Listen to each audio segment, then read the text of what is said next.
Budget is in control अभी तक तो, लेकिन है ना अनुषा हमें प्रॉफिट भी हुआ है। अफ्तार पार्टी कल हमारी बड़ी अच्छी गई थी और इसमें सारे हमने कस्टमर्स जितने भी आए थे ना, आई वाज रियली अफ्रेड कि सीटिंग कैपेसिटी हम उतनी कर पाएंगे या नहीं, वो भी हो गई।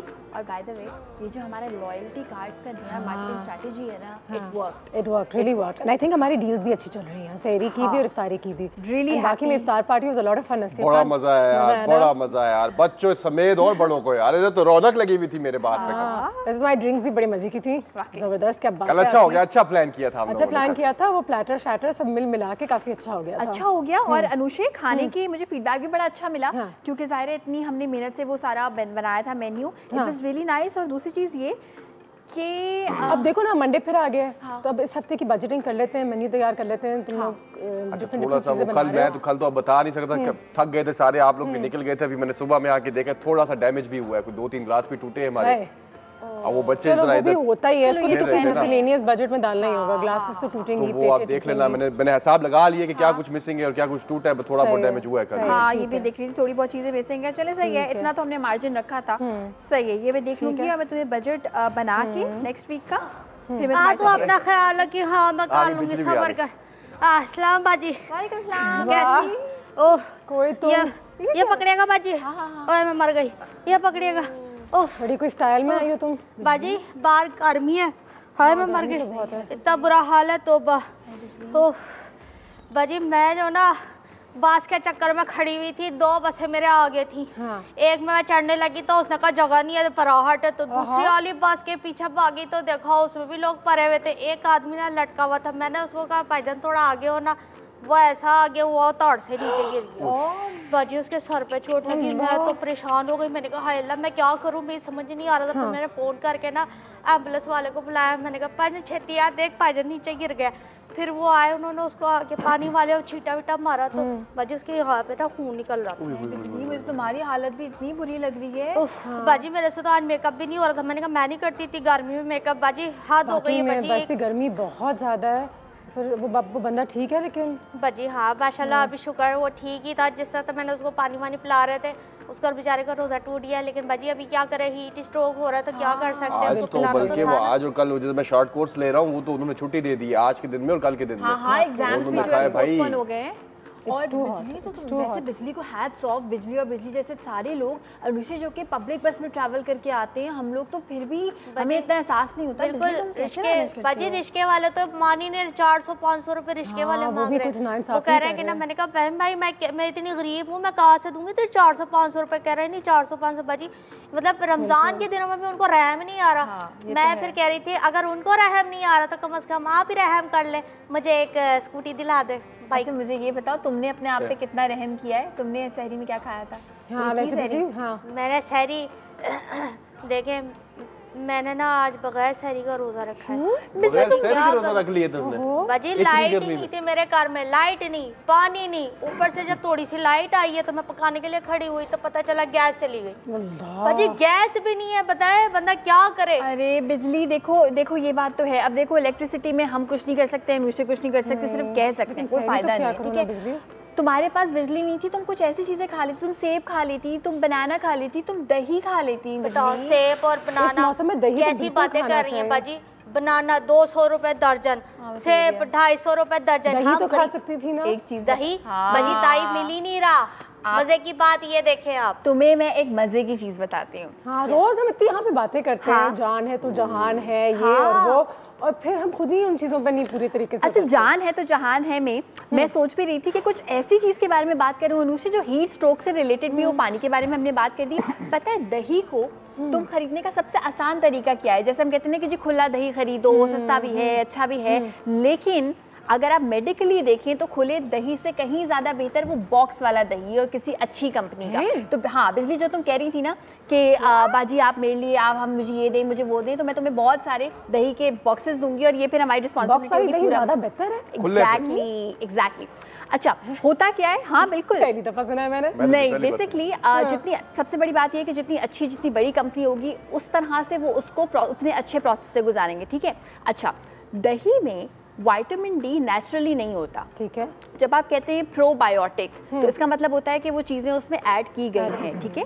जो कंपनीज पूरी दुनिया में एक्लेम्ड हैं, रिनाउंड हैं कि वो चीज़ें उसमें अच्छी ऐड करती हैं, उन कंपनीज का दही इस्तेमाल करें। होता क्या है अनुषे कि जब हम खुला दही इस्तेमाल करते हैं, और ये एक्चुअली रिसर्चर्स कहती हैं कि जब खुला दही जो हमारे यहाँ मिलता है वो और कोई अच्छी कंपनी का डब्बे वाला दूध जिसमें लिखा हुआ होता है कि उसमें और भी चीज़ें ऐड की गई हैं, फोर्टिफाइड जो दही होता है उसमें कैल्शियम का जो लेवल होता है वो बहुत ज़्यादा होता है एज़ कम्पेयर टू खुला दही।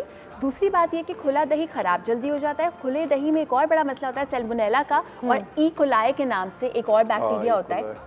अगर आप कभी ख़राब दही जिसमें एक हल्की सी तेजाबियत, पता लेकिन लोग तो हमेशा कहते हैं कि दही आप घर पे भी बना सकते हैं। घर पे बनाना इज द बेस्ट थिंग। हमारे गांव में जो है ना मिट्टी की जो खंडलियाँ होती हैं वो उसमें वो दूध डाल के और 2-3 चम्मच दही के डाल के और फिर उसको रात भर के लिए रखते हैं, बिल्कुल दही तैयार होता है। एग्जैक्टली। अच्छा वो ज़्यादा चंगा है। वो कर लिया करो। बिल्कुल वो सबसे बेहतर तरीका है, ठीक है। अच्छा उसमें तुमने ये करना है कि एक मिट्टी का छोटा सा जो जैसे तुमने बोला एक बर्तन लेना है, थाल सी आप ले सकते हैं, ठीक है। और उसमें आपने दही 2 खाने के चमचे और नीम गरम दूध, ये बड़ी इंपॉर्टेंट चीज़ है कि दूध जो है वो खौलता हुआ नहीं होना चाहिए। खौलता हुआ होगा या बिल्कुल ठंडा होगा तो दूध नहीं दही नहीं जमेगा। अच्छा बिजली ये कर सकती है। जो लोग वर्किंग हैं, जल्दी में है, दही जमाने का टाइम नहीं है, किसी अच्छे से डब्बे वाला दूध लेने दही ले लें। और उसका एक और बड़ा फ़ायदा होता है, एक बात बताऊँ, जब हम कहते हैं कि दही का इस्तेमाल करें सहरी में तो आपको प्यास नहीं लगती, इसके पीछे साइंस पता है? क्या साइंस है? दही is one of those things जिसमें बहुत सारा प्रोटीन है, बिल्कुल है। और ये प्रोटीन जब आपकी बॉडी में जाता है तो आपके इंटेस्टाइन्स में पानी की एब्जॉर्प्शन को बढ़ाता है। तो जब आपके इंटेस्टाइन्स में, नॉट बॉडी, जब आपके इंटेस्टाइन्स में पानी की एब्जॉर्प्शन बढ़ेगी तो आप हाइड्रेटेड रहेंगे, ठीक है। और इसके अलावा दही एक बहुत अच्छी सोर्स है उन तमाम चीज़ों को हासिल करने की जिनसे आपको वायरसेस नहीं होते, बैक्टीरिया नहीं कहते हैं गर्मियों वाला जो रोज़ा होता है वो बिजली ने मुझे सिखाया था, उसमें ज़्यादा बरकत है, लेकिन अपने आप को हाइड्रेटेड रखना बहुत ज़्यादा ज़रूरी है। तो प्लीज़ इफ्तारी और सहरी के दौरान जितना पानी पी सकें पिएं। कैफ़ीन का इस्तेमाल कम कर दें क्योंकि कैफ़ीन आपको थोड़ा सा डिहाइड्रेट भी करता है एंड यू नो मज़ीद आई गेस गर्मी आपको लगेगी तो वो भी कर ले। साथ ही साथ एक्सरसाइज अपना अगर इफ्तारी के बाद कर सकें वॉक शॉक तो वो उसके लिए कर लें। धूप में तो बिल्कुल ना बैठें, कोशिश करें कि 12 से 4 बजे के बीच में इंडोर्स ही रहें और हमें देखें और चिल आउट करें थोड़ा सा। और साथ ही साथ शावर ले, जितना आप शावर ले सकते हैं लेते रहें। मुझे पता है कि पानी भी बहुत गर्म हो जाता है, पानी ज़ाया भी ना करें, लेकिन शावर ज़रूर लें। और लाइक आई सेड धूप में कम बैठें, ना निकलें, वो भी बेहतर है।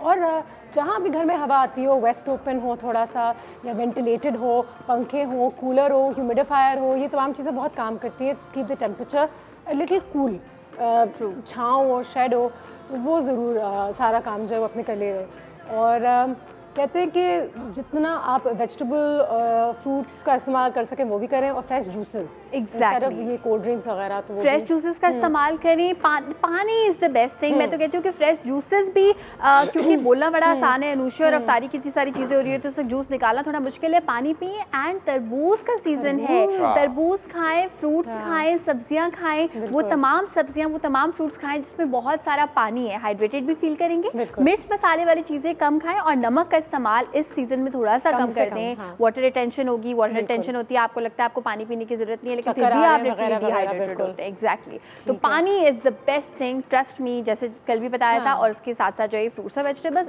एंड आज क्या बना रही हूँ बताऊँ? क्या बना रहे हैं? अच्छा आज हम बना रहे हैं बेसिकली जो हम एक एग वीक बना रहे थे फॉर सहरी खास तौर पे, आज उसका आखिरी दिन है तो आज हमने सोचा कि हम एग एंड चीज़ टोस्ट बनाएंगे। बहुत आसान है, सिंपल है, बच्चे बना सकते हैं, बच्चे बड़े शौक से खा सकते हैं। कॉलर की भी कॉल आई थी सो कि बच्चों के लिए चीज़ें बताएं, ठीक है। अच्छा तो हमने क्या किया कि हमने सबसे पहले तो ले ली गार्लिक ब्रेड, और गार्लिक ब्रेड को मैंने काट के रखा हुआ है, इस तरह से मिलती है, इससे डबल लंबी होती है गार्लिक ब्रेड। इसको आप किसी भी सेरेटेड नाइफ से काटेंगे इन स्लैंट, इस तरह से आप इसको काटेंगे। और उसके बाद फिर आप तकरीबन 6-7 मैं इससे बना रही हूँ टोस्ट्स। अच्छा ये ऊपर से बहुत क्रिस्पी होती है, अंदर से बहुत सॉफ्ट होती है। इसके ऊपर सबसे पहले मैंने लगा दिया हल्का सा बटर, और इस ट्रे को मैंने ग्रीस कर लिया है डालडा कुकिंग ऑयल से, क्योंकि जहाँ मामता वहाँ डालडा।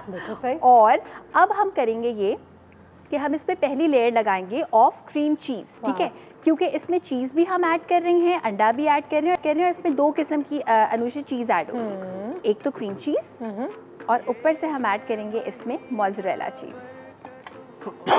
अच्छा, ये हम पहले ऐड कर देंगे। साथ में मैंने अंडों को इसमें उबाल के रखा हुआ है। मैं इसको जर्दी के बगैर इस्तेमाल कर रही हूँ क्योंकि ऑलरेडी ये क्रीमी सा होगा। अगर आप जर्दी इसमें शामिल करना चाहते हैं तो बेशक आप क्रीम चीज़ ना ऐड करें, जर्दी को ही हल्की सी सीजनिंग के साथ स्प्रेड किया जा सकता है। ठीक है, ठीक है, ये हम इसमें क्रीम चीज़ लगा देंगे। और बाय द वे, अगर आप इसमें क्रीम चीज़ नहीं लगाना चाहते या नहीं मिल रही है तो नॉर्मल क्रीम का इस्तेमाल भी आप कर सकते हैं। हल्के से सॉल्ट और हल्के से क्रीम चीज़ मिल ही जाएगी। मिल जाएगी आराम से मिल जाती है। लेकिन वो बिजली अक्सर मुझसे पूछती है ना, बाजी ये नहीं तो क्या, वो नहीं तो क्या, वो नहीं तो क्या। हाँ, अच्छा, अवन में मैं बना रही हूँ। ज़रूरी नहीं है आप इसको अवन में बनाएं, आप इसको पैन में भी बना सकते हैं। थोड़ा सा ज़्यादा टाइम लगेगा, चीज़ ऊपर से गोल्डन नहीं हो पाएगी, लेकिन टेस्ट बहुत मज़े का होगा उसका भी। ठीक है, ठीक है। तो ये हम यहाँ पे लास्ट वाले पे भी शाज़िया की कॉल आ गई है, ये कॉल भी ले लेते हैं। अस्सलाम वालेकुम। वालेकुम अस्सलाम अनुषे, और आप सबको good afternoon. Good afternoon, how are you? I am fine. और जैसे आप कह रही थी आज गर्मी बहुत है, लेकिन वो ये है ना कि अगर हम बहुत ज्यादा बोलेंगे तो और गर्मी लगेगी। आपने बहुत अच्छे ऑप्शन दिए कि शावर लें और अपने आप को जो है अंदर धूप में ना जाएं, ज्यादा अंदर ही रहें अगर काम नहीं है बाहर का। बिल्कुल बिल्कुल। बाकी ये कि देखिए रोजा जो है ना वो सब्र सिखाता है आपको ना। अल्लाह ताला खुद का खुद ना सब्र डाल देता है आपके अंदर। अब यकीन करें कि आज गर्मी बहुत है लेकिन मुझे फील नहीं हो रहा कि मुझे ना प्यास लग रही ना कुछ लग रही है, क्योंकि हमें पता है कि हमें इसका बहुत बहुत अजर मिलेगा। और ये हम सब कुछ कर रहे हैं तो हम अपनी उसकी ये कर रहे हैं ना कि अल्लाह ताला हमें उसका अजर देगा। अपना माइंडसेट भी अगर हो तो इंसान सही रहता है। बिल्कुल बिल्कुल। क्या कहा अनुषा आपने? नहीं, मैं कह रही हूँ अगर एक माइंड बना ले आप अपना कि ठीक है रोजा है तो फिर बना लेना कि ये हमने करना ही करना है और ये अल्लाह ताला की खुशनुदी के लिए, तो फिर वो कुछ आपको महसूस नहीं होता। दूसरा, जब आपने एक टॉपिक आप शेयरिंग की बात की है तो मैं जरूर इस पे एक हदीस से वो कहना चाहूंगी कि हज़रत सल्लल्लाहु अलैहि वसल्लम ने फरमाया कि दूसरे पर मेहरबानी करो, तारीफ होगी और सिला भी पाओगे। और दूसरा ये कि साइल से नरमी से बात करना भी सदका है। तो हमें चाहिए कि हम जो लोग अफोर्ड नहीं कर सकते हैं अफ्तारी, या हम पहले भी एक रिवाज था कि पड़ोस में भेजा करते थे, जो लोग कम बनाते हैं अफ्तारी, जो बेचारे सब्र से गुजारा करते हैं उनको भी दें। अगर हमारे अल्लाह ताला ने हमें दी है, बरकत दी है अल्लाह ताला ने, तो दूसरों के साथ शेयरिंग करके हम लोग खाएं। यकीनन, बिल्कुल। बाकी आपका शो बहुत जबरदस्त है, सब कुछ यहाँ पर है, रेसिपीज भी बहुत अच्छी है। नसीब खान बहुत अच्छी बना रहे हो आप। देख लेते हैं, आज नसीब खान ने अपनी ग्लासेस तैयार कर ली है। बिल्कुल नसीब खान, ये क्या बना रहे हैं आप? बिल्कुल अपने वो गार्निशिंग तो कर ली है। हाँ, मैंने गिलास तैयार कर ली है, इसके बाद ड्रिंक तैयार करेंगे। आज मैं बनाऊंगा cherry smoothie. Cherry smoothie break के बाद बनाएंगे? ब्रेक के बाद बनाते हैं। चलिए जी, ब्रेक लेते हैं, ब्रेक के बाद बनाते हैं चेरी स्मूदी। हाँ, मैंने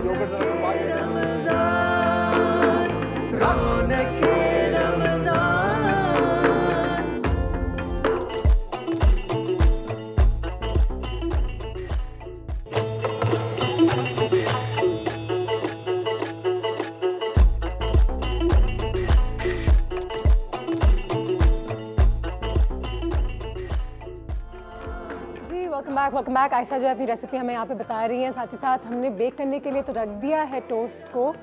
and let's see how it's looking. मैं दिखाती भी हूँ अनुषा तुम्हें। बेक करने के लिए मैंने रख दिया है, और अगर आप इसको ओवर कुक करेंगे ना तो बिल्कुल भी मज़ा नहीं आएगा, बिकॉज एग एंड चीज़ वाली जितनी भी सारी डिशेज होती हैं उनका मज़ा ये आता है कि they have to be creamy and not overcooked. Looking very nice. हाँ, सो मेरे ओपिनियन में हालांकि ये ऊपर से ब्राउन नहीं हुआ, दिस इज टोटली डन। इसको हम सर्व करेंगे और इसको आप सहरी के टाइम लिटरली केचप के साथ खा सकते हैं। पहले से अगर बना के रखा है तो गरम गरम नहीं होगा, फिर भी मज़ा आएगा क्योंकि क्रीम चीज़ की लेयर है, फिर मोज़रेला चीज़ है। सो ये हमारे जो एग एंड चीज़ टोस्ट्स हैं रेडी हैं।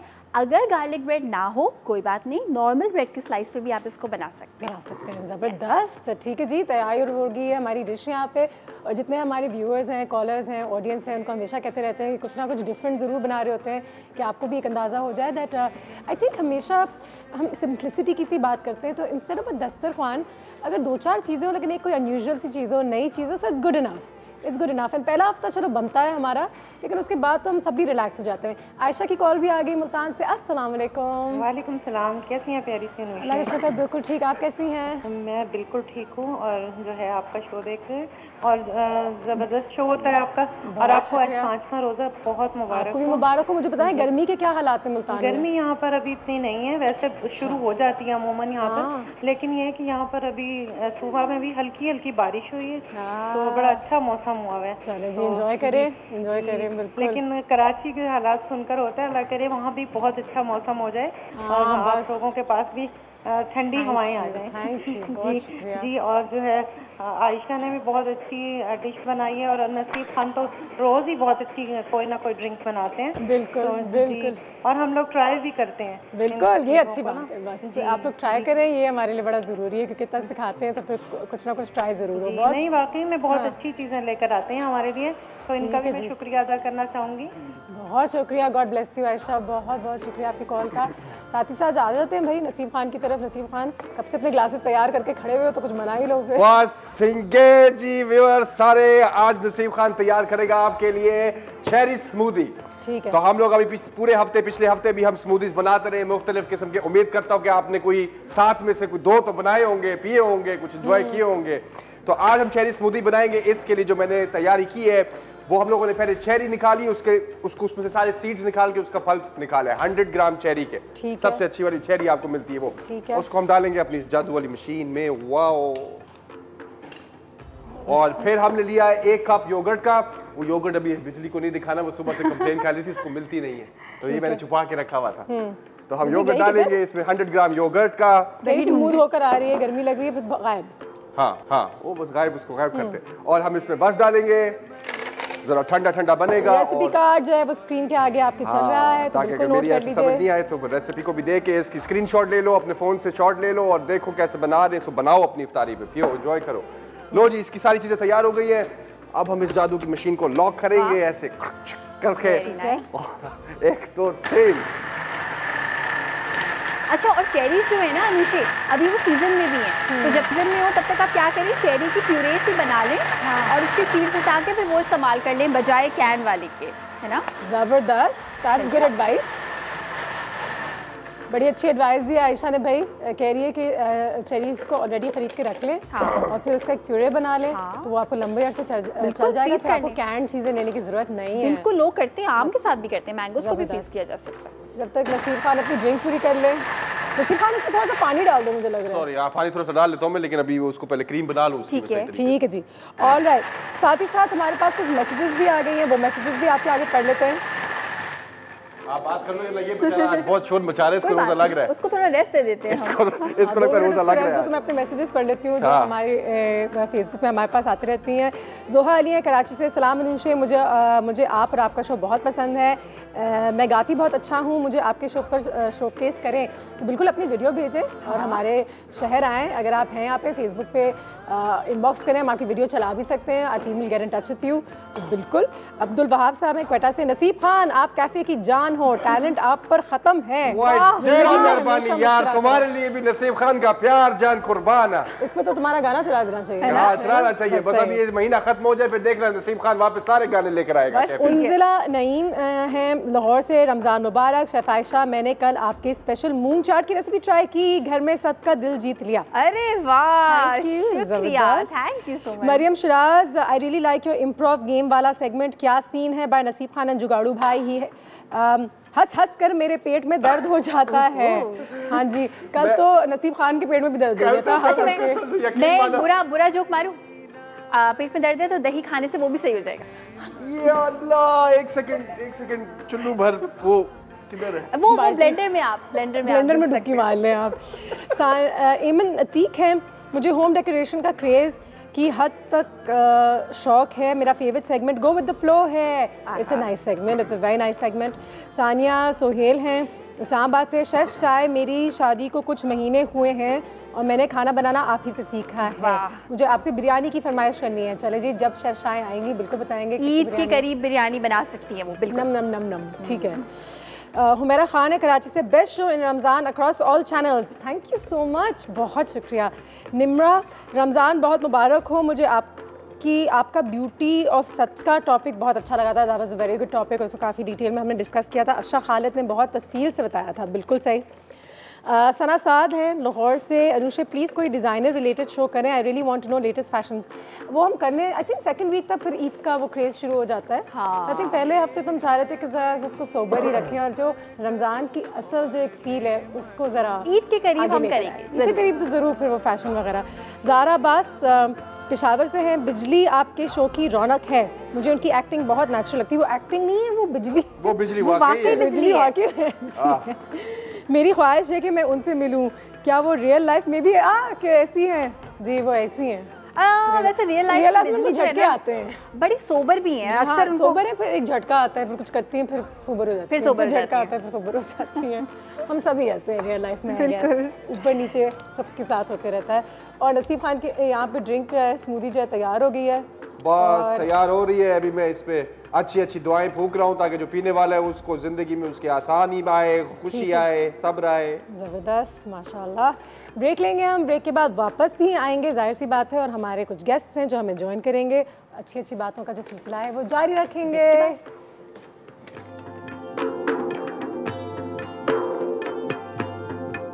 ये है महीना बरकतों और नेमतों से है भरा।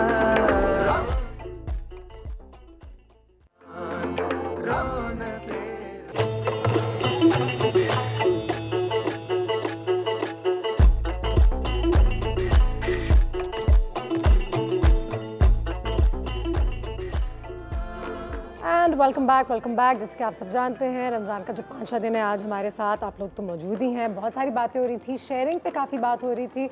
हमारे इस्लामिक स्कॉलर हैं जिनकी हम बड़ी इज़्ज़त करते हैं, हर साल हमारे साथ होते हैं। अब काफ़ी अर्सा हो गया था मुलाकात करके, लेकिन एक बार फिर हमारे साथ यहाँ पे राना साहब मौजूद है। अस्सलाम वालेकुम। जी वालेकुम अस्सलाम। बस अल्हम्दुलिल्लाह, आप ठीक हैं? खैरियत से? माशाल्लाह से मुबारक सर। आपको भी बहुत बहुत मुबारक, और माशाल्लाह से आपका कैफ़े तो बड़ा खूबसूरत, आपने बहुत शुक्रिया, बहुत ज़बरदस्त तरीके से आपने डिज़ाइन किया है इसको। बहुत बहुत शुक्रिया। जी जी राना साहब, आज शेयरिंग पे ही बात हो रही थी। जी बिल्कुल। और यू नो गर्मी भी बहुत है। जी जी और पूरी गवर्नमेंट ने तो ऐलान कर दिया वाकई में, लिटरली कि छुट्टियां भी दे रहे हैं ये वो। सबसे पहले तो इस मौसम में कहते हैं, अभी हमारी कॉलर ने भी कहा था कि भाई आपकी नीयत होती है अल्टीमेटली। गर्मी वर्मी को रोज़ेदार जो अपनी ईमान के साथ रख रहे होते हैं उनको नहीं फ़र्क पड़ता। जी हाँ, कितनी सच्चाई है इस बात में? देखिए सबसे बड़ी बात तो ये है कि हम अल्हम्दुलिल्लाह मुसलमान हैं, और मुसलमानों पर ये अल्लाह का ख़ास फ़ज़ल है कि जैसे अल्लाह ने मुसलमानों से पहले जितनी भी उम्मतें आई हैं दुनिया में, सबको अल्लाह ने रोज़े अता किए हैं। और हम पर ये दोहरी जो ब्लेसिंग है अल्लाह की तरफ से वो ये है कि आपको पता है पहले जो रोज़े आए थे वो 24 घंटे के होते थे, और ये अल्लाह का फ़ज़ल है कि आप सल्लल्लाहु अलैहि वसल्लम की उम्मत को अल्लाह ने रोज़े जो हैं वो 12 घंटे के दे दिए हैं। सहर से अफ्तार तक का वक्त तकरीबन इतना ही बनता है। तो मैं समझता हूँ ये, चूँकि हम दीन फ़ितरत के साथ जुड़े हुए हैं, तो हमें अल्लाह ने हर चीज़ जो है वो फ़ितरत के ऐन मुताबिक दी है।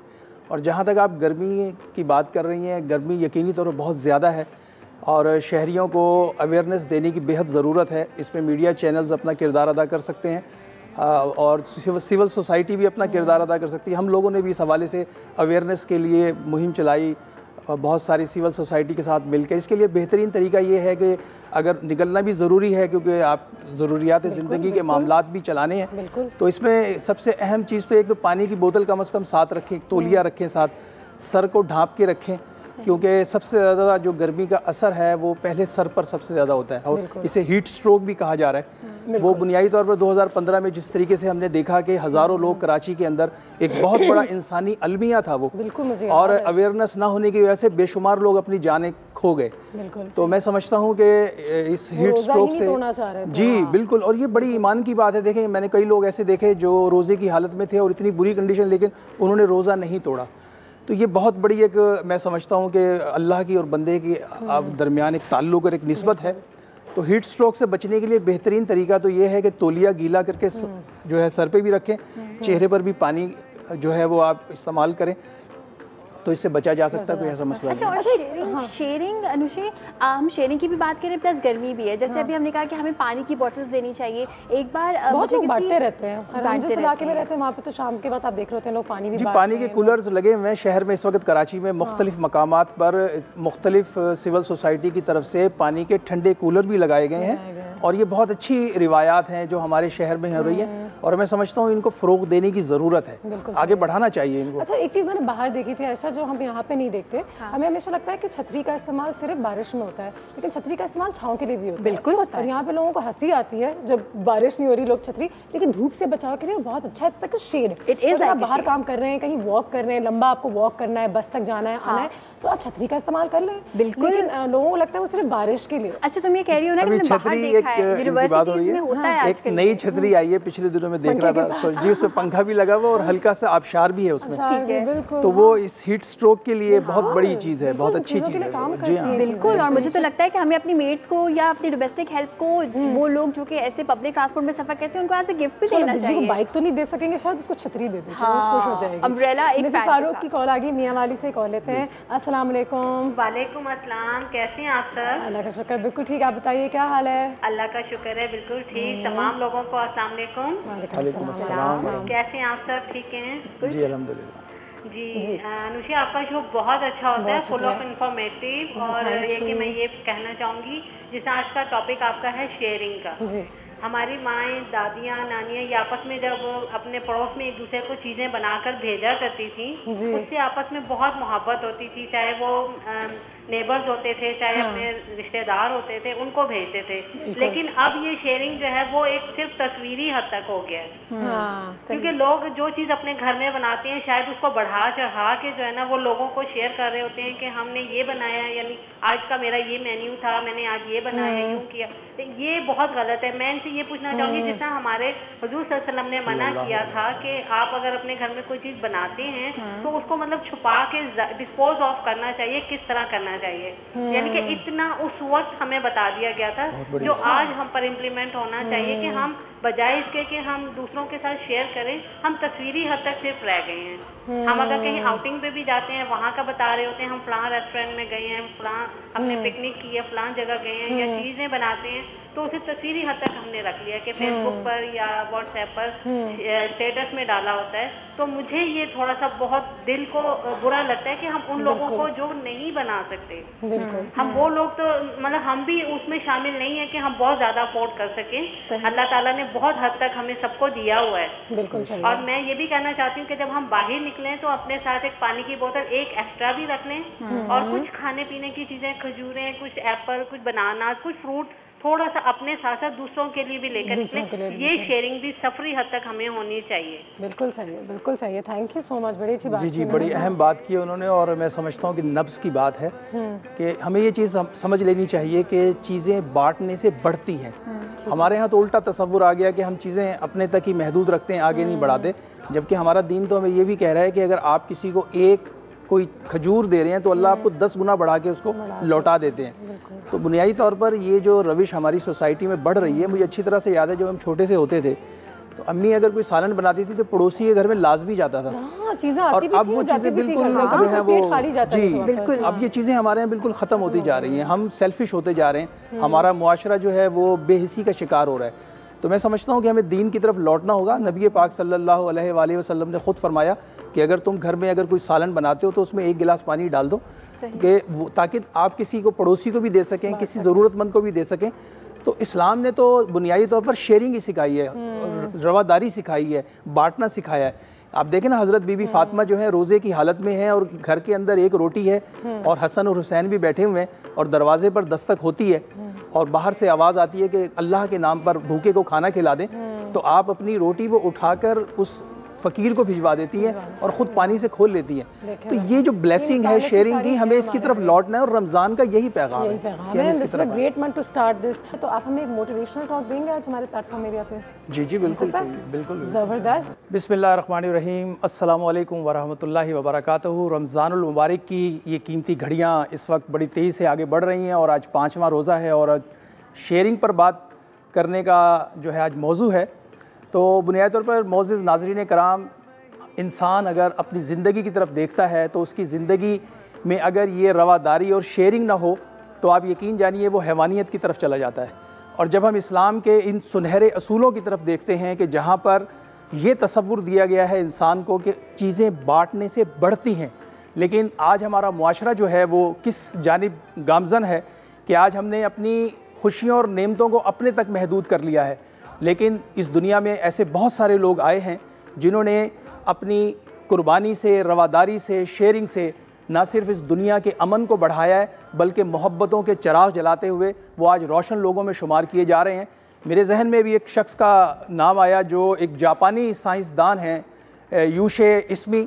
उन्हें जब नोबल प्राइज़ दिया गया, ये नोबल प्राइज़ जो है दुनिया का सबसे बड़ा प्राइज़ होता है, तो जब उनसे सवाल किया गया कि जनाब आपको इतना बड़ा नोबेल प्राइज़ जो है वो किस बुनियाद पर दिया गया, तो आप यकीन जानिए नाज़रीन कराम, जब उन्होंने अपने ख़यालात का इजहार किया तो बहुत से लोग वर्ताए हैरत में चले गए।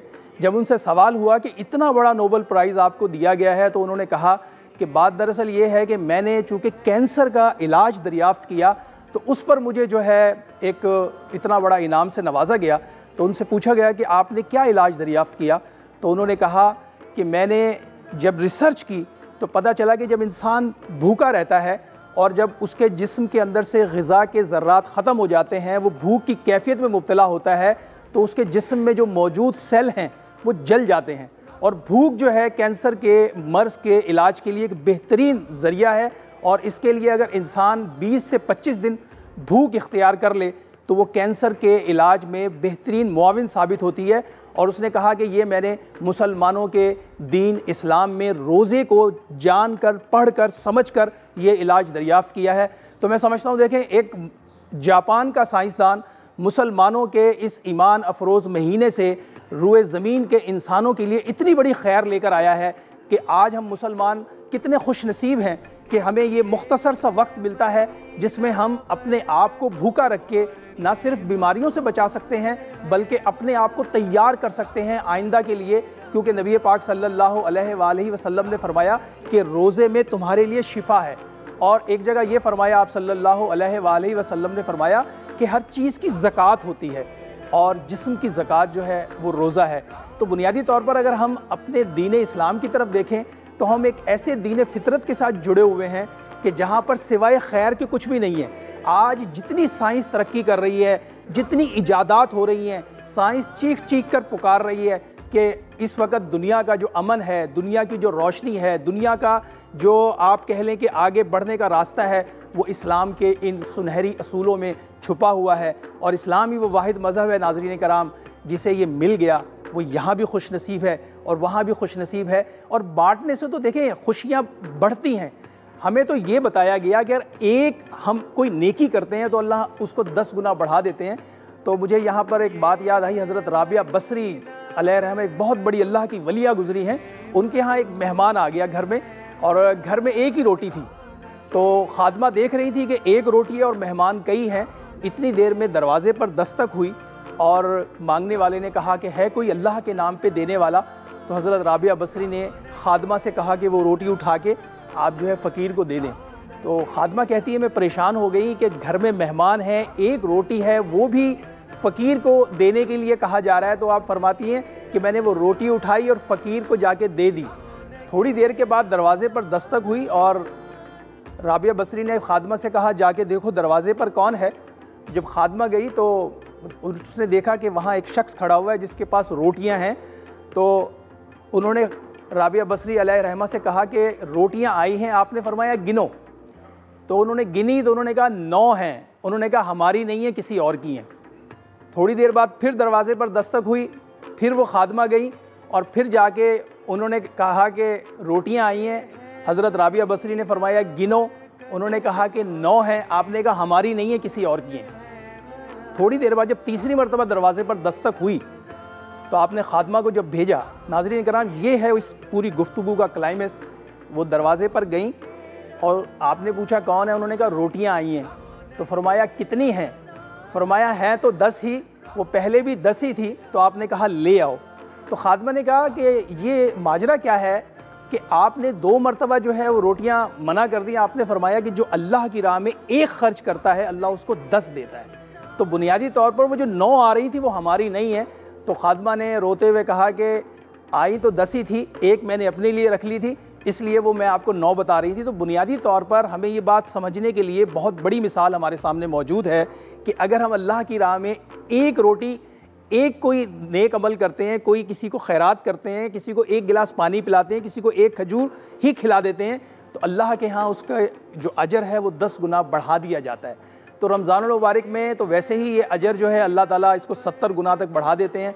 और रमज़ान की रूह परवर सातों में हम जो है अपने आप को अल्लाह से जोड़ कर, अल्लाह के रास्ते पर चल कर हम खुशियाँ भी जमा कर सकते हैं, रोशनियों के भी मुसाफिर बन सकते हैं, और खैर खाही सबसे बड़ी चीज़ है। नाज़रीन इकराम, मैं समझता हूँ कि रमज़ान के महीने में हमें ये तजदीद करने के लिए वक्त दिया जाता है कि हम इन मुख्तसर से वक्त में ना सिर्फ अपने ईमान की तजदीद करें, अपने जिस्म को ताकतवर और तवाना बनाएं। ये ताकतवर और तवाना उसी वक्त बन सकता है जब हम नबी पाक सल्लल्लाहु अलैहि वसल्लम के उन सुनहरी असूलों को अपनाएंगे, तो रोज़े की अफादियत भी होगी, रोज़े के फ़यूज़ और बरक़ात भी हम तक पहुँच पाएंगे।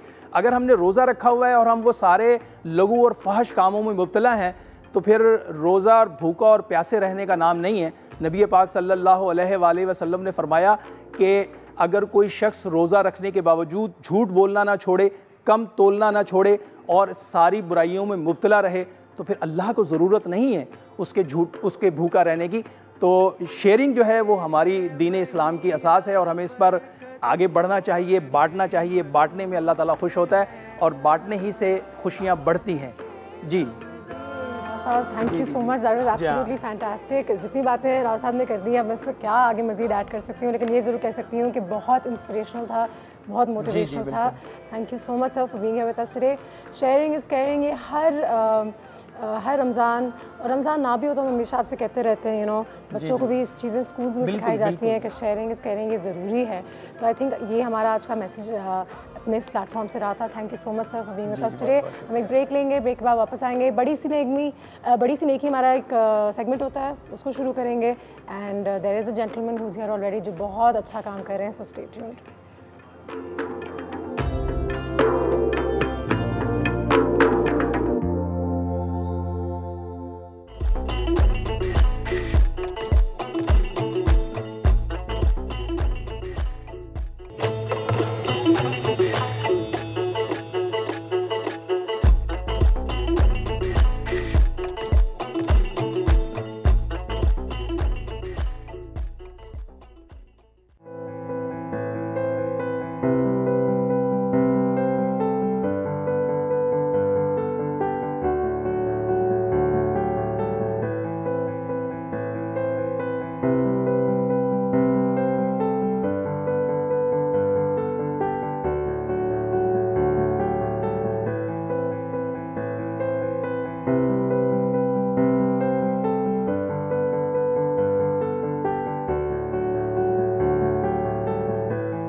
हमारा एक बहुत ही बेहतरीन सा सेगमेंट होता है रोज़ रमज़ान के दिनों में, बड़ी सी नेकी। और जैसा कि आप सब जानते हैं, अमन फाउंडेशन वाले बहुत ही ज़बरदस्त सा काम कर रहे हैं। पिछले साल भी हमने इन पर एक बहुत ही बेहतरीन सा बहुत बड़ा पैकेज किया था। इस साल भी इनके रिप्रेजेंटेटिव्स इस वक्त हमारे पास यहाँ पे मौजूद हैं, लेकिन साथ ही साथ ये ज़रूर बताना चाहूँगी कि इनकी जो एम्बुलेंसेज हैं वो स्टेट ऑफ द आर्ट हैं। मैं इनके ऑफिस जा चुकी हूँ, बहुत ही बेहतरीन जगह है जहाँ पे आप वॉलंटियर भी कर सकते हैं और डोनेट भी कर सकते हैं, और वाकई में बहुत बड़ी नेकी का काम ही होगा। इस वक्त हमारे पास आबिद नवीद साहब मौजूद हैं जो head of emergency medical services हैं एट दी अमन फाउंडेशन। अस्सलाम वालेकुम सर, कैसे हैं आप? जी बिल्कुल। साथ ही साथ पैरामेडिक सईद खान साहब भी मौजूद हैं, जवाद साहब भी मौजूद हैं। अस्सलाम वालेकुम। बहुत बहुत शुक्रिया आप तमाम लोगों के टाइम का। सबसे पहले तो I don't think Aman foundation needs an introduction sir, लेकिन आम लोगों में अगर आप जल्दी से बता दें that what exactly does Aman foundation do in Pakistan. जी thank you very much. Aman foundation के पास इस टाइम पे जो 2 प्रोजेक्ट्स चल रहे हैं, एक अमन टेक और एक है अमन हेल्थ। अमन हेल्थ इस टाइम पे हम बात कर रहे हैं अमन हेल्थ की। अमन हेल्थ के अंदर एम्बुलेंस सर्विसेज आती हैं और कुछ और डिपार्टमेंट्स आते हैं जी।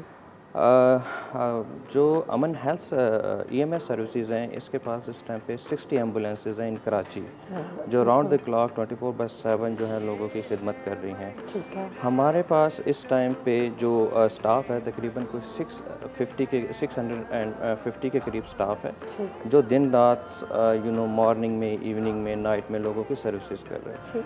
ये जो स्टाफ है ये ट्रेंड है, इसमें नर्सेज हैं हमारे पास, पैरामेडिक्स हैं हमारे पास और ड्राइवर्स हैं हमारे पास। हम डेली तकरीबन कोई 300 साढ़े 300 लोगों की जो है वो हेल्प करते हैं। किस तरह से हेल्प करते हैं? क्योंकि हमारे पास state of the art ambulance service है। ये वो सर्विसेज हैं जो इंटरनेशनली आप किसी भी जो ऑर्गेनाइजेशन है उसके साथ इसको कंपेयर कर सकते हैं। इसमें लाइफ सेविंग ड्रग्स हैं, लाइफ सेविंग इक्विपमेंट्स हैं, ट्रेंड स्टाफ है। पेशेंट जब भी किसी की कॉल आती है, नॉर्मली आपने देखा होगा कि सुना होगा कि एम्बुलेंस पहुंच गई, एम्बुलेंस ने पेशेंट को पिक कर लिया, लेकिन हमें ये नहीं पता होता कि पिक करने के बाद पेशेंट के साथ हुआ क्या, क्योंकि एम्बुलेंस को हॉस्पिटल पहुंचने में आधा घंटा और 40 मिनट्स लगते हैं, तो वो जो टाइम होता है बहुत क्रिटिकल होता है, बहुत क्रूशल टाइम होता है। और उस टाइम पे अगर पेशेंट की हेल्प ना की, ट्रीटमेंट ना प्रोवाइड किया, तो उसके रिवाइव होने के चांसेस बहुत कम हो जाते हैं। तो हम डेली बेसिस पे तकरीबन कोई 85% ऐसे केसेस कर रहे हैं जिसमें हम लोगों की जान बचा रहे हैं। 15% नॉर्मल केसेस हैं और ये जो है लाइफ थ्रेटनिंग और सीरियस केसेस होते हैं। हमारी एम्बुलेंसेस, इसका अंदाज़ा आप इस तरह से लगा लें कि अभी तक हमारी एम्बुलेंसेस में 150 बेबीज़ डिलीवर हो चुके हैं। ये वो बेबीज़ हैं, ये वो केसेस हैं कि आप सोचें इसमें अगर ट्रेंड स्टाफ ना होता, लाइफ सेविंग एम्बुलेंस सर्विस ना होती, सो इनका क्या बनता। मैंने अमन के कुछ एम्बुलेंसेस अंदर से भी देखे थे, बिल्कुल, और माशाल्लाह they were so state of the art, well equipped. और स्क्रीन पे भी हम आपको दिखाए जा रहे हैं कि इनकी जो कुछ फुटेज है जो हम आपके साथ शेयर करना चाहेंगे। तो मैंने खुद देखा था, मैं इतनी इंप्रेस हुई थी, मुझे इतनी खुशी भी थी कि ये काम पाकिस्तान में हो रहा है।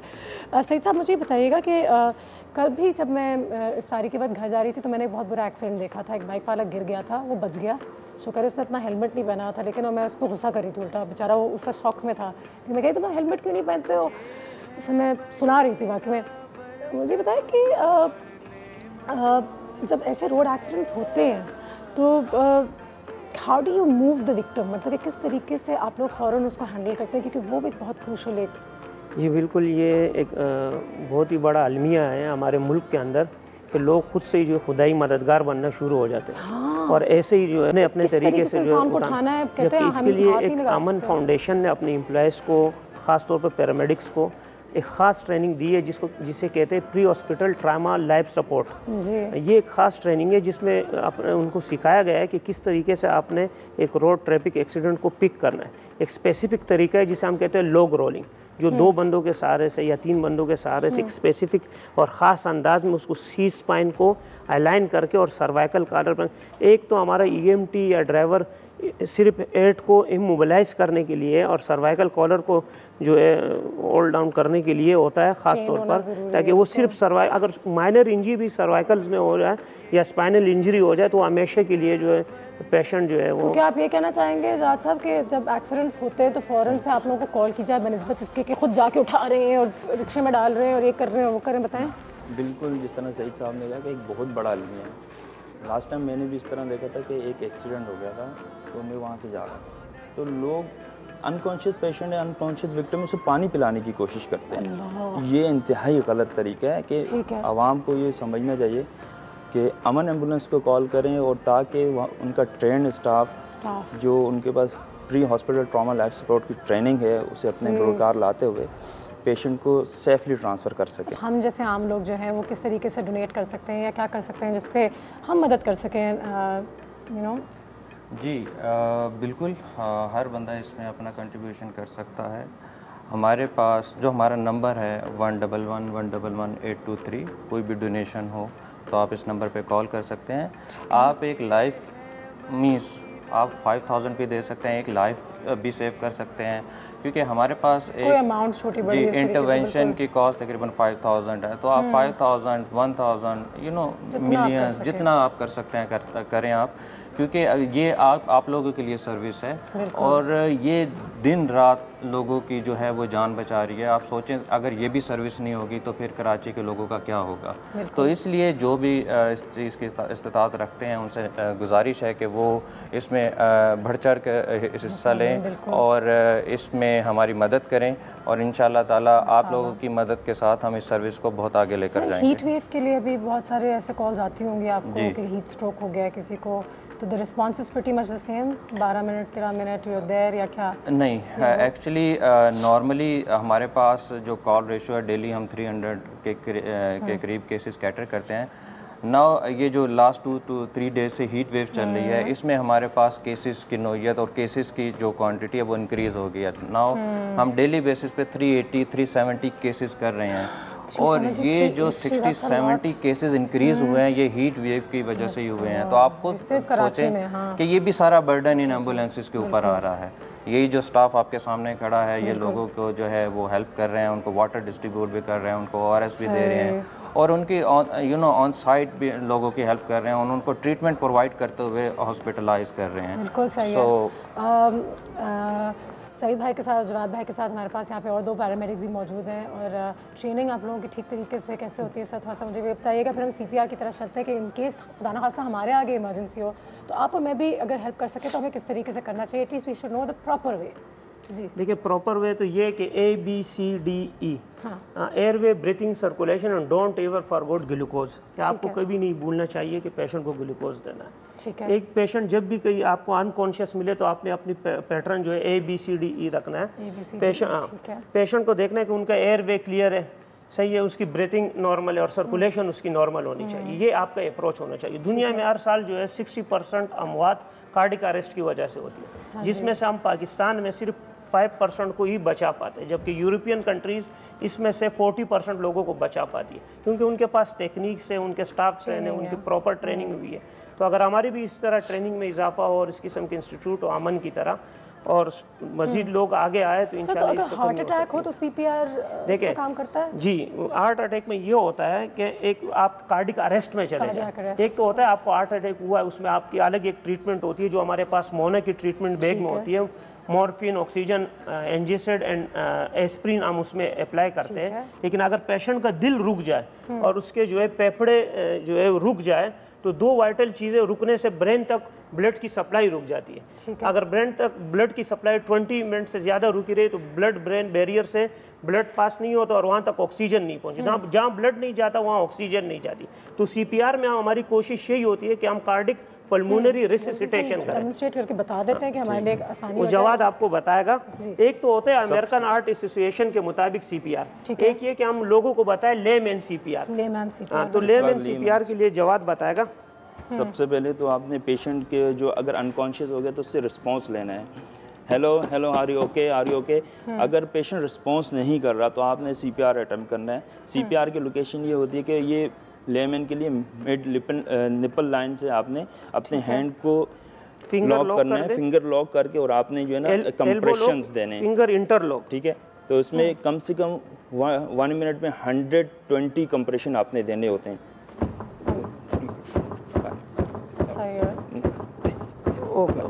देखिए अब मैं बताऊं, 100 से लेके 120 तक की कंप्रेशंस आपने देनी है।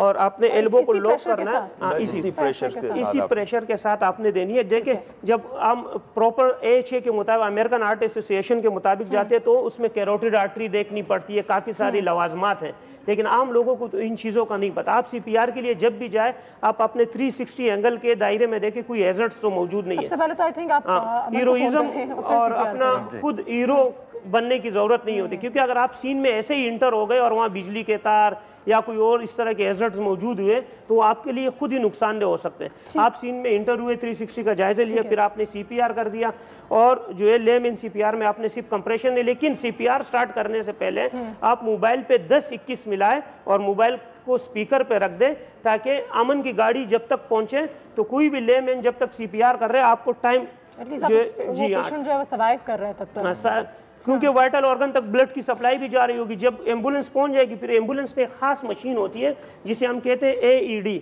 इसमें जो है 360 का मोनोफेजिक शॉक होता है और ये पैड आके एम्बुलेंस के जो क्रू होगा, जो स्टाफ होंगे, वो ये पैड पेशेंट पर अप्लाई कर देंगे। जब पेशेंट पर अप्लाई कर देंगे फिर वो अपने सही प्रॉपर तरीके से, जो उनको अमेरिकन हार्ट एसोसिएशन के मुताबिक जो CPR सिखाया गया उस तरीके से CPR करेंगे। और साथ साथ अगर कोई शॉकेबल रिदम आती है, हार्ट अपने कोई ऐसी रिदम शो करता है जिस पे शॉक देने की ज़रूरत हो, तो ये ऑटोमेटिकली ये जो है शॉक डिलीवर कर देगा। और शॉक डिलीवर होने के बाद उनकी जो, जिसे हम कहते हैं Ross, return of spontaneous circulation, वो अचीव हो जाएगी। उसके बाद हमने कुछ चीज़ें और देखनी पड़ती है जिसके लिए ज़रूरी है कि अमन फाउंडेशन की एम्बुलेंस हो और उसमें ये सारी मेडिसिन जो लाइफ सेविंग मेडिसिन है जो बहुत ज़रूरी है कार्डिक अरेस्ट के बाद। अगर पेशेंट को मतलब CPR के दौरान ये एपिनेफ्रिन के इंजेक्शन जी, ये एपिनेफ्रिन है, डोर्मिकोम है, एट्रोपिन है, आपके पास 3-4 तो मैजिक ड्रग्स हैं जिसमें हम नेलोक्सोन, अगर कोई ड्रग्स ओवरडोज का पेशेंट है तो नेलोक्सोन, कोई हाइपोग्लाइसीमिया में तो हमारे पास 25% की जी, ये स्पेशल हमारे पास स्पाइन बोर्ड होता है। और इस स्पाइन बोर्ड के बगैर अगर स्पाइनल इंजरी के पेशेंट को शिफ्ट कर दिया जाए तो माइनर मेजर में और जो है उसमें चेंज होके हमेशा हमेशा के लिए पेशेंट माजूर हो सकता है। तो अगर इसके साथ अगर हम ये वाहिद अमन फाउंडेशन ही की एम्बुलेंस है पूरे पाकिस्तान में जो प्रॉपर तरीके से पेशेंट को शिफ्ट कर रही है, बाकी सर्विसेज पेशेंट शिफ्ट करती है, अमन फाउंडेशन जो है वो केयर ट्रांसफ़र करती है। हम जो ट्रीटमेंट रास्ते में दे रहे होते हैं उसकी डॉक्यूमेंटेशन होती है प्रॉपर, वहाँ जाकर डॉक्टर को हैंड ओवर करते कि हमने इस पेशेंट को इस स्टेट के साथ उठाया था, अब इसकी कंडीशन में ये तब्दीली हुई, और 15 मिनट बाद 10 मिनट बाद उसके वाइटल लिए जाते हैं। मुझे ज़रूर बताइएगा कि हम आपने जो नंबर दिया था दोबारा बता दीजिए एक दफ़ा। तो 111-111-823 इसमें हम डोनेशन भी कर सकते हैं, एम्बुलेंस भी बुला सकते हैं। This is the number. नहीं, एम्बुलेंस को बुलाने के लिए हमारा जो नंबर है 1021 है, 1021 और ये जो 111-111-823 है ये ज़कात और डोनेशन के लिए। मुझे बताएं कि हम फ़ौरन अगर हमें लगता है इमरजेंसी सिचुएशन है तो आप क्या हमसे सवाल जवाब करेंगे कि पेशेंट के क्या हाल है, वो होश में है नहीं है, क्योंकि एम्बुलेंस तो लोग बुला जैसे ही कोई कॉल डिस्पैच होती है वहाँ पे ऑनलाइन हमारे सीनियर्स डॉक्टर्स डिस्पैचर जो है उनको गाइडेंस देना शुरू कर, उसी दौरान एम्बुलेंस मूव कर दी जाती है ताकि हमें टाइम भी मिले और ट्रीटमेंट भी स्टार्ट हो जाए। तो एम्बुलेंस मोमेंट में होती है और वो आपसे सवाल जवाब इसलिए पूछे जाता है ताकि आपका प्रॉपर कोड डिस्पैच किया जा सके। हाँ, देखिए हमारे पास बिल्कुल वही सिस्टम मौजूद है जो अमेरिका में या यूके में है। एक हमारे पास कोड बुक है जिसमें alpha brave delta Charlie code हमें बता दिए जाते हैं, पहले से हमें बता दिया जाता है ये डेल्टा कोड। हम जब डेल्टा कोड में जा रहे हैं माइंड ब्लोइंग होती रहती है, हम प्रिपेयर होते रहते हैं कि हम इस सिनेरियो में नंबर्स हमने आपको दे दिए जी सर। ये जिस सिस्टम का की बात कर रहे हैं ये international academy of emergency medical dispatcher का सिस्टम है। ये 36 कंट्रीज़ में वर्ल्ड वाइड यूज़ हो रहा है और पाकिस्तान में सिर्फ अमन फाउंडेशन के पास ये सिस्टम है जिसको यूज़ करते हुए हम लोगों की हेल्प करते हैं और फ़ोन पे ट्राइज करते हैं, फ़ोन पे ही हम CPR भी कर रहे होते हैं और सेवेरिटी लेवल भी आइडेंटिफाई कर रहे होते हैं कि पेशेंट की कंडीशन क्या है ताकि उसके अकॉर्डिंगली हम एम्बुलेंस और स्टाफ को सेंड कर सकें। ठीक है जी। एक्चुअली मैं तो ये चाहूँगी कि हम लोग भी सीखें। I think Aman should have a workshop for layman, जैसे हम कहते हैं कि गॉड फॉरबिड अगर हमारे घर में इमरजेंसीज़ हों तो उस वक्त आप और मैं क्या कर सकते हैं, CPR वगैरह, हमें भी ये वर्कशॉप और क्लासेस लेनी चाहिए। How to keep us safe, और फर्स्ट एड किट तो सबके घर में होना चाहिए, नहीं होता आजकल, गाड़ी में भी होना चाहिए। Thank you so much sir, बहुत बहुत शुक्रिया, बहुत ही इन्फॉर्मेटिव रहा था ये हमारा segment. Thank you so much for being here. हम एक ब्रेक पे चलते हैं, ब्रेक के बाद वापस आते हैं, कुछ और मेहमान जो है हमें ज्वाइन करेंगे।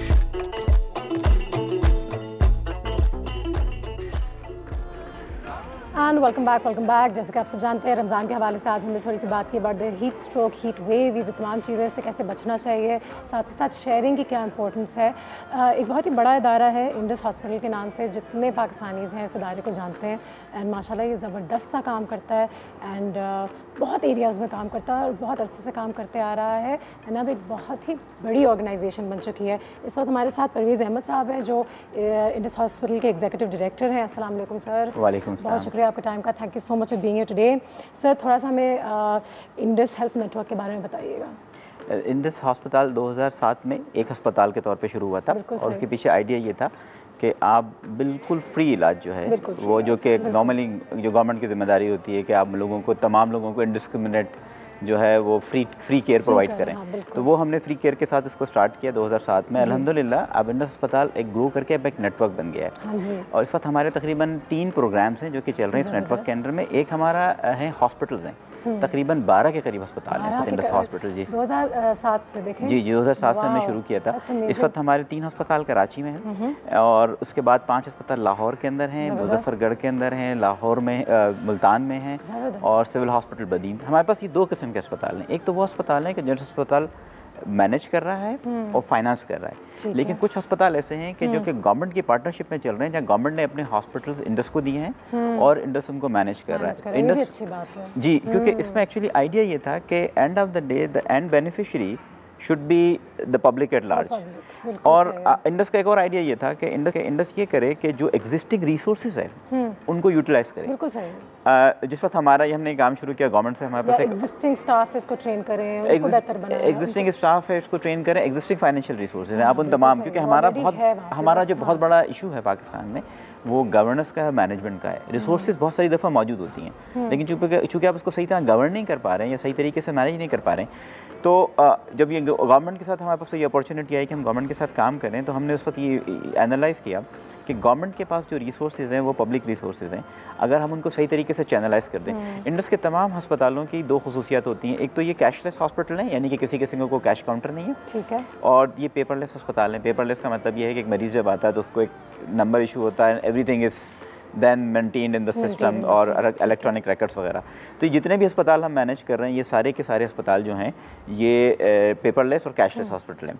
इसके अलावा इंडस का एक डिजीज़ पे हमारा आउटरीच प्रोग्राम है, क्योंकि जब हमने अस्पताल शुरू किए तो उसके बाद हमें ये ख्याल आया और ये हमने देखा कि बहुत सारे लोग जो हैं वो इतने गरीब होते हैं कि वो अस्पतालों तक भी नहीं आ पाते।